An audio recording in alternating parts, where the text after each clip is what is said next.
Hey guys, it's Nate with Sauce Ain't the Boss here again, and today is day number 9 of me quitting drinking alcohol. Today's topic is alcohol is so hard to quit, or is it? Um, this is a crazy one, you know. I've really kind of put a lot of thought into this one today, and everything that I knew about quitting drinking alcohol was how difficult it is. Everything from what you see online to maybe you've tried quitting in the past, like I have, and have had no success at it. Or maybe somebody you know has tried to quit alcohol and maybe they've succeeded but said how hard it was, or maybe they failed and went back to it and said how hard it was. But here's the thing, just because we've heard this and been told this doesn't necessarily make it true. And an example of that is years and years ago, everybody believed that the world was flat. But was it? No.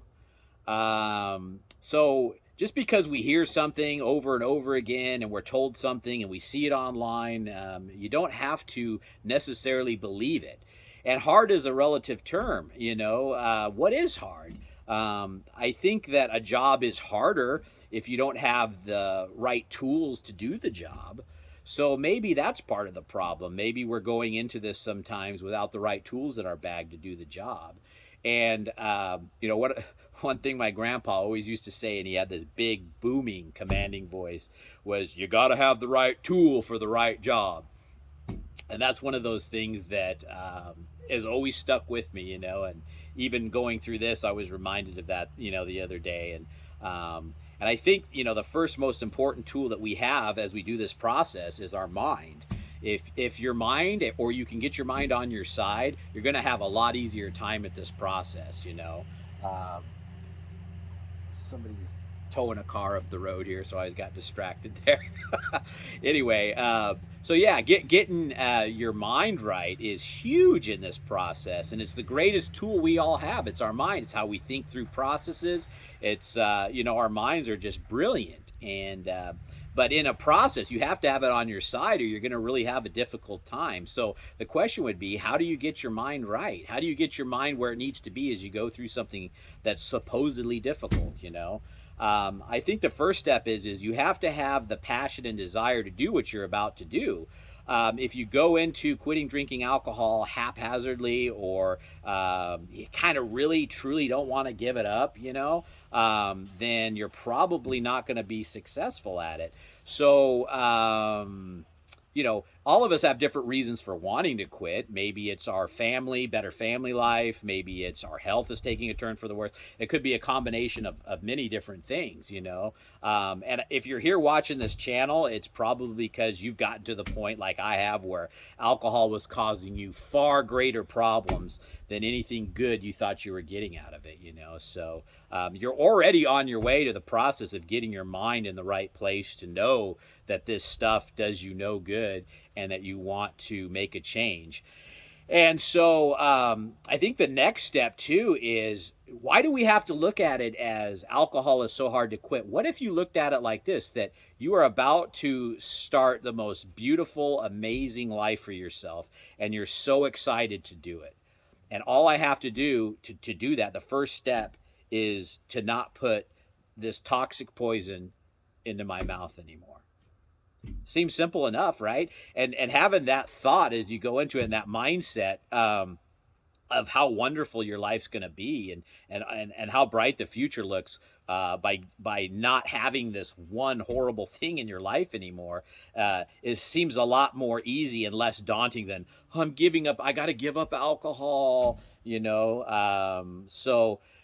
Get your mind right going into this. And you know, I'm sure some of you are thinking, well, easier said than done. And yes and no. You know, again, it's all about you. You have you know, your thoughts. You can turn the dial up or turn them down on certain thoughts as to far as what you want to allow to fester in your brain and your thought process. The thought of alcohol comes drinking comes up.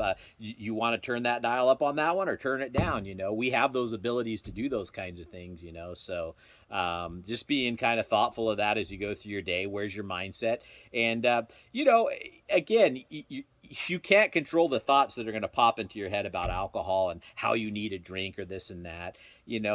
That's normal, especially in the beginning process. But I'll tell you this, even on day 9 now, like I didn't have the desire to drink today, not once yet. In the first few days, it was a lot stronger. But if I've come this far in just a short 9 days, I know it's only going to get easier as time goes on. So, be mindful of that. It's just getting over the little hurdle. And here's another analogy. I thought about this one too. I'm glad it hit me because I forget to say some of the things I want to say in some of these videos. But what if you couldn't walk anymore because you needed maybe a knee surgery or a hip surgery or double hip and knee surgery, or who knows, right? And you knew that you were going to have some discomfort, and it was going to be a little bit of preparing yourself for the surgery and wrapping your brain around that. But you knew coming out of that surgery and dealing with the recovery time and the discomfort that you were going to have, that you were going to be able to get your life back. You were going to be able to do all the things you once loved that you haven't been able to do for so long. Wouldn't you do it? In fact, one of my best friends had knee surgery, and his knees were bothering. I remember when we worked together, he's complaining about it all the time. And he had that knee surgery, and he's out there, he can outwork me, and he's like 20, 30 years older than I am. So, look at it like that. That's a great analogy. I'm not patting myself on the back here or anything, but, think about it like that. So anyway, this whole channel and this whole process, I'm just, for lack of a better term, spitballing my ideas as I go through this. What I see and talk about today with alcohol may be different a year from now, and I'll have a better perspective on it then, and I may change my opinion on some of these things I've said. I've already caught myself. I say don't look at alcohol as giving it up, and here I am at the beginning of one of my videos, I think it was the other day, saying, day number 8 of me giving up alcohol. And a lot of this is just that brainwashing I'm talking about, where we talk about, how all this stuff is been reiterated to us through everyone else and online and everything all these years about alcohol and our perception of it. So, this channel is all about me just talking about my experiences, and this is what I wanted when I was looking for something to quit drinking, is somebody to bounce ideas off of. So leave your comments below if you have any questions or anything like that. But I'm starting to ramble now, so I'm going to leave it there for today. Day number 9 has been going really good. And one more thing, we have a real long driveway here as I walk to my mailbox, and normally I'd walk down there and I would be just either half drunk, because I'd check it in the evening, or in the morning I'd be groggy and, feeling like crap from a headache and maybe a hangover going down there, and not really even think about the walk. Just, I got to get the mail. Well, today I went and checked the mail, and I felt amazing, and everything's just different. The air's fresh, the trees are beautiful, and I'm realizing that life is just so much better when you stop drinking. It's almost like you get to the point in your drinking where you have to drink just to feel normal. It's like you're taking the substance in because you feel, or you tell yourself you have to, and that first sip, you feel like it's the relief of what you've needed all day long. But all it is the withdrawals of your body and your mind getting its binky again, so to speak, and it's really kind of crazy. So just another thought I wanted to share with you guys. So again, I'm rambling. So if you like these videos, give them a thumbs up, subscribe to the channel, and welcome if you're on this journey with me. Remember, sauce ain't the boss. You are. You guys have a great day.